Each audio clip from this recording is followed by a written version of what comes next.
buenas noches a todos, ¿cómo están? Soy Magali Gómez y me encuentro nuevamente aquí para acompañarlos, esta vez en una edición muy especial de Entre Vidas. Vamos a estar charlando sobre Carlo Acutis.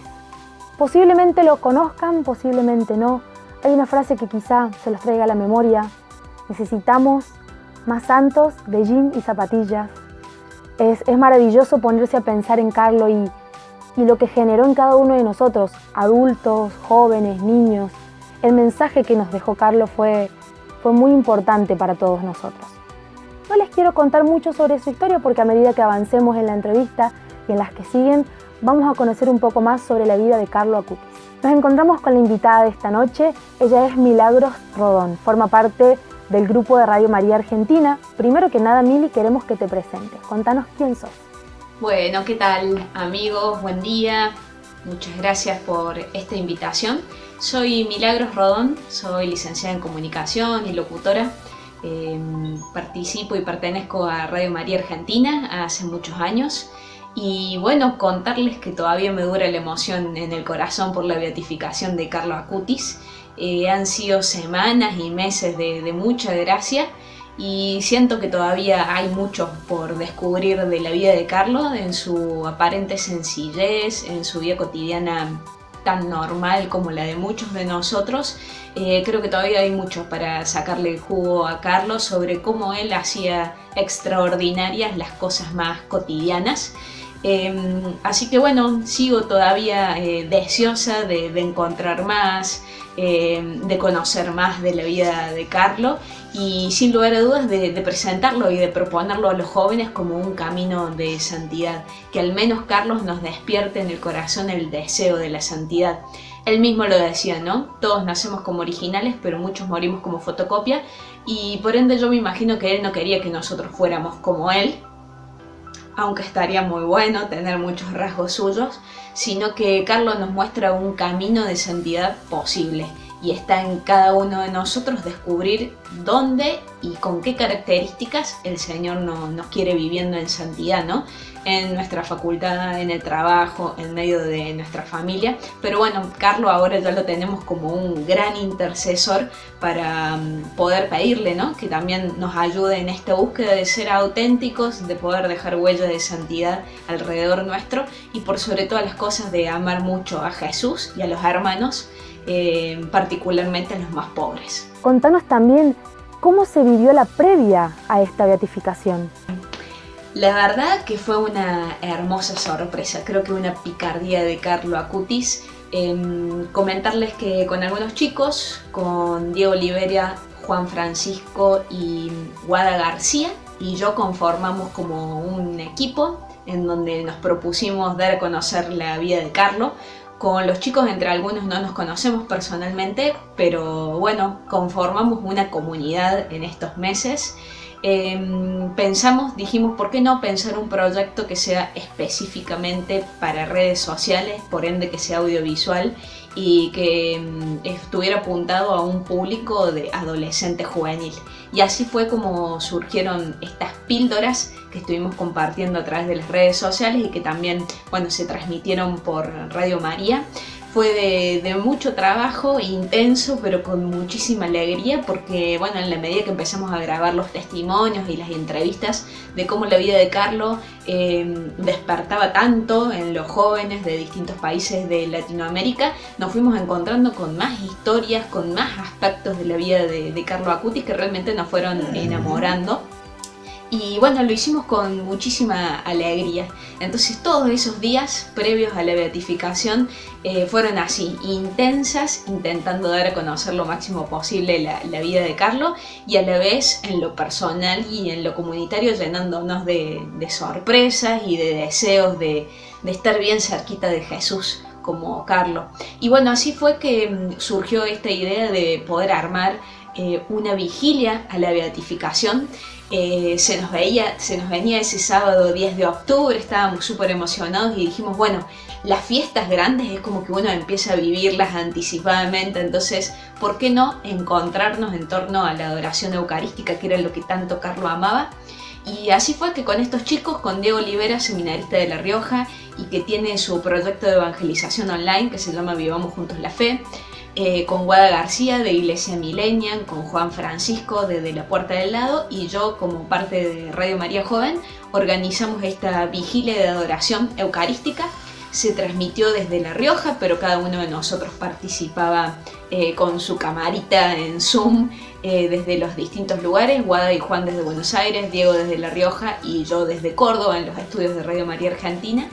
Y la verdad que fue hermoso y que fue una sorpresa porque las pastorales de juventud de distintas diócesis empezaron a escribirnos con che, qué buena la propuesta, nosotros nos vamos a sumar esa noche. Y fueron cayendo una tras otra, y la misma Pastoral de Juventud de Argentina también adhirió a la propuesta, la difundió en sus redes y hasta nos mandaron un videito. Así que insospechadamente y sin imaginarnos, Carlo nos unió y pudimos compartir esa hermosa velada de oración, de reflexión y sobre todo también de encuentro entre los jóvenes de Argentina. ¿Cómo fueron todos los preparativos? A ver, el hecho de tener que contarle a toda la iglesia a través de Radio María este suceso tan importante. Bueno, ¿y cómo nos preparamos para la transmisión de la beatificación? También con muchísima alegría, también con mucha emoción. En la medida que fueron saliendo estas pildoritas a través de las redes sociales, bueno, se fueron sumando personas y seguidores de distintos lugares de Latinoamérica y de España, y se empezó a despertar como toda una emoción por la pronta beatificación de Carlo, así que muchos preguntaban, bueno, ¿quién lo va a transmitir? ¿Cómo? Hicimos las gestiones y bueno, nos compartió María Visión, un canal de televisión mexicano que tiene su sede en Asís. Ellos se comprometieron a compartirnos su señal audiovisual, así que ahí nomás en Radio María empezamos a ver cómo podíamos hacer esa transmisión, que fue el sábado 10 de octubre. La beatificación iba a ser a partir de las 11:30 de la mañana, así que nosotros empezamos como con una transmisión especial a partir de las 10:30. Y bueno, con mucha emoción porque sabíamos que para un montón de jóvenes y no tan jóvenes, nosotros íbamos a hacer los puentes para que pudieran encontrarse con esta linda celebración. Así que nuevamente con los chicos preparando los detalles, buscando testimonios, algunas entrevistas que nos ayudaran como a ponernos en sintonía de beatificación, y la verdad que ese día fue súper emocionante, lo vivimos como un regalo del cielo, como un tiempo de mucha gracia para la iglesia joven en particular, pero para la iglesia universal, porque Carlo despierta mucha devoción en los jóvenes y en los adolescentes, por supuesto, pero también en las familias. De hecho, bueno, a través de estas píldoras, de la transmisión de la vigilia y de la beatificación en Radio María, empezaron a llegar un montón de testimonios de los niños de las casas que lo tomaron a Carlos como su nuevo amigo, a quien le pidan que interceda por distintas situaciones de la familia, sobre todo en este tiempo tan complejo, tan difícil, en donde, bueno, las pérdidas por las muertes en nuestras familias antes parecían como, bueno, en Buenos Aires pasaban, le pasa a otros, ahora ya nos pasa a muchos de cerca. Y bueno, encontrar con ese lindo testimonio de que Carlo pega en la vida de los niños, que lo toman como su amigo. Y lo mismo pasa en la gente grande. Un montón de oyentes de Radio María que son abuelos lo tomaron a Carlo Acuti como su amigo, como su intercesor, y a él le piden por la vida de sus nietos y de sus hijos. Así que Carlo, bien cerquita ahí de la vida de la familia, lo vivimos con muchísima emoción. En cuanto a la vida de Carlo, cuáles son los rasgos que más te llamaron la atención, que más te movilizaron? Bueno, en lo personal me encontré con la vida de Carlo hace varios años. Me parece que fue leyendo una nota en internet en donde lo descubrí ahí con los bracitos en la cintura, con su remera con cuello roja. Me llamó la atención este joven de 15 años que había vivido su vida con tanta plenitud, aún teniendo pocos años. Me hizo acordar mucho a la vida de Chiara Luce Badano, a la que también le tengo mucho cariño, a Pier Giorgio Frassati. Y bueno, sobre todo en este último tiempo, conociendo mucho más, adentrándome mucho más en la vida de Carlo, lo que más me sorprende y lo que realmente me conmueve es la pasión con la que él vivió el Evangelio y la pasión con la que él vivió su vida. Todo lo que vamos descubriendo y leyendo y conociendo de la vida de Carlo tiene mucha intensidad. vive el Evangelio con ardor, con intensidad, la adoración eucarística, la misa, vive con mucha intensidad el contacto con los pobres. No es que una vez cada tanto hace alguna obra de caridad, sino que lo vemos a él como adolescente, en los últimos 3-4 años de su vida, participando de comedores allí en Milán. También tuvimos la posibilidad de conversar con Antonia, su mamá, en una hermosa entrevista de 1 hora que compartió con nosotros y que está disponible en el canal de YouTube de Radio María. Ahí Antonia nos contó que Rajesh, que era un empleado doméstico de la familia y que lo acompañaba a Carlo todos los días al colegio, nos contó que a Carlo le conmovía a los pobres, y dice que todos los días cuando iba a la escuela pasaba por una plaza y que había personas en situación de calle, y que Carlo se quedaba intranquilo y que todo el tiempo decía, bueno, yo algo tengo que hacer por ellos. Y ahí lo vemos a Carlo como cocinaba en las tardes, sobre todo en invierno, para poder llevar un plato de sopa o un plato de comida caliente a estas personas en situación de calle. También sabemos, en estas últimas horas nos hemos enterado, gracias a su postulador, que Carlo recibía una mensualidad de su familia, que tenía una situación económica bastante acomodada. A Carlo adolescente le daban algunos euros todos los meses como para sus actividades, para sus necesidades, y parece que Carlo guardaba prácticamente hasta el último centavo y a fin de mes lo llevaba al comedor en donde él participaba, ¿no? Hacía su donación para poder comprar alimentos, ropa. Entonces lo vemos a Carlo cómo vive con toda su vida con pasión por el Evangelio, pasión por los pobres. Lo vemos a Carlo como un apasionado en lo que hace a los videojuegos, en lo que hace a la informática, al punto que no se quedó con simplemente su afición y qué lindo esto, sino que le pedía a su mamá que le compraran manuales de la universidad para poder aprender más sobre informática, y así es como él autodidactamente aprendió de lenguaje de programación, y eso le llevó a ofrecerlo al servicio de la evangelización. Y por eso le pidió al párroco de su parroquia si podía hacer una página web, porque como la parroquia no iba a tener página web, los visitantes que vinieran de paso no iban a saber los horarios de misa, de confesión. Y así estuvo uno de sus proyectos, que él no lo pudo ver concluido porque falleció antes, pero sus compañeros jóvenes de la parroquia lo llegaron a ejecutar. También Carlo, que en su pasión por la Eucaristía, él al conocer estos milagros eucarísticos dicen, esta es como la prueba más concreta de que Jesús está presente realmente y vivo en la Eucaristía, y por eso es que, él después arma, ¿no?, esta red de milagros eucarísticos en una página web, y que de hecho es la primer muestra online que existe de milagros eucarísticos, lo hizo Carlo. Me llama la atención esto, la pasión con la que él vive su vida cotidiana. Si juega a fondo, si está con los amigos, está con sus amigos a fondo, si está rezando, y me parece que en un tiempo en donde a los jóvenes se nos presenta con tantas incertidumbres y en donde vemos tantos jóvenes cansados, sin ganas, sin nada que los apasione, la vida de Carlo al menos nos llama la atención por la pasión con la que vivió, estos distintos aspectos de su vida. Y otro aspecto que me llama la atención de la vida de Carlo es su normalidad. Es un chico normal. Lo vemos en su vestimenta, lo vemos en las cosas que hace. O sea, su cercanía con Jesús y con el Evangelio no es que lo puso a mirarse a sí mismo y a intentar estar más cerca de Jesús sin pecar, sin hacer nada mal. O sea, su amor por Jesús no lo puso en sí mismo de cómo ser mejor autorreferencialmente, sino que al contrario lo sacó hacia los demás. Y creo que eso también es algo lindo para tener en cuenta y para valorar de la vida de Carlo. Él era un cristiano sencillo, y cuentan en el colegio que no hablaba mucho de Jesús, o sea, sobre todo se lo veía en sus gestos y cuando era necesario decía algunas cosas.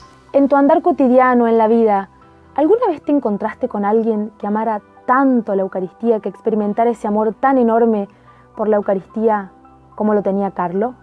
Y en este tiempo de profundizar más en la vida de Carlo, en la medida que más voy ahondando en su vida, más me voy dando cuenta de con qué sencillez y con qué simplicidad Carlo vivió el Evangelio, siendo niño, siendo adolescente. Y también me llama la atención descubrir que conozco un montón de jóvenes que están en las parroquias, en los movimientos, y que son una especie de Carlo Acutis moderno y que quizás no sabemos si van a llegar a ser declarados beatos o santos por la Iglesia, pero que ya viven la santidad con mucha sencillez en su servicio a los más pobres, en su ser estudiantes, y creo que nuestros grupos juveniles está lleno de Carlos Acutis o de potenciales Carlos Acutis, y por ende está muy bueno valorarlo, ¿no? La santidad no es que está tan lejos, que le pasa a otros y que pasaba en otro tiempo, sino que vivimos con un montón de santos de la puerta de al lado, como dice el Papa Francisco, y que eso es una continua gracia y riqueza que la Iglesia tiene y que la Iglesia nos regala. Conozco un montón de chicos y de hecho en mi servicio en Radio María Joven, sobre todo dando a conocer historias, iniciativas, testimonios, la misma pastoral de juventud me ha permitido encontrarme con un montón de jóvenes que van dejando huella de santidad posible, sencilla y con mucha alegría, y que de verdad son callejeros de la fe. Y en último lugar, Mili, nos gustaría que le digas a la gente, aquella que piensa o ve la santidad como algo completamente lejano a nosotros, ¿qué le dirías a ellos? Bueno, y para los que por ahí piensan que la santidad no tiene nada que ver con sus vidas y que santos son los que hacen milagros en vida, los que son medio raros, los que, bueno, han hecho como cosas extraordinarias, invitarlos a pensar la santidad como la respuesta que en fe nosotros damos al Señor en esa fe que hemos recibido de Él, ¿no? Ser santo no tiene que ver con hacer cosas extraordinarias, sino en vivir con mucho amor ahí donde el Señor te puso, en tu familia, en tu facultad, en tu apostolado, en medio de tus amigos. Es esto lindo, ¿no?, que se preguntaba San Alberto Hurtado, bueno, ¿qué haría Cristo en mi lugar en esta circunstancia? Bueno, cada uno de nosotros somos llamados a ser otros Cristos, entonces creo que santidad tiene que ver con eso. Bueno, ¿qué haría Jesús en esta circunstancia? Por ejemplo, cuando estamos con nuestros amigos. Y bueno, ¿qué haría Jesús? Sería un amigo más. Se reiría, compartiría, acompañaría. Bueno, ¿qué haría Jesús si estuviera en la facu conmigo o en mi lugar? Y bueno, prestaría atención, intentaría ser el mejor alumno posible para aprender, pero para poder servir mejor, intentaría estar atento a las necesidades de sus compañeros. Bueno, creo que la santidad no está tan lejos, sino que en cada una de las cosas que nos toca vivir, si la hacemos con entrega y si la hacemos con mucho amor por Jesús y también por los demás, ya estamos encaminados a eso. Y bueno, eso, Dios nos quiere santos porque nos quiere alegres y porque nos quiere dando testimonio de fe, de amor, de esperanza y de alegría en medio de nuestras circunstancias. Agradecerles por este espacio, gracias por invitarme a compartirlo, porque también me ayuda a pasar por el corazón todo lo que hemos vivido con tanta intensidad en estos días. Muchas gracias y que el Beato Carlo Acutis ruegue por nosotros, por nuestro servicio y por nuestro apostolado. Ahora los dejo con pequeños testimonios de jóvenes que nos comentan ¿qué despertó Carlo Acutis en mí? La beatificación de Carlo Acutis me generó un gran interés por conocer más sobre su vida. Me causó mucho asombro que siendo tan joven sintiera tanto amor y devoción por Jesús, en especial por la Eucaristía y por María. Además que era un chico simple que siempre estaba ayudando a los que más lo necesitaban y que utilizó la tecnología para la difusión de contenido religioso. Carlos Acutis me confirmó que no hay nada más importante que creer en Dios y querer ayudar a las personas de nuestro alrededor. La beatificación de Carlos Acutis realmente me generó muchísima emoción y más allá de eso me generó mucha esperanza en los jóvenes también y me incentivó a apostar a esta nueva forma de misión que es a través de las redes.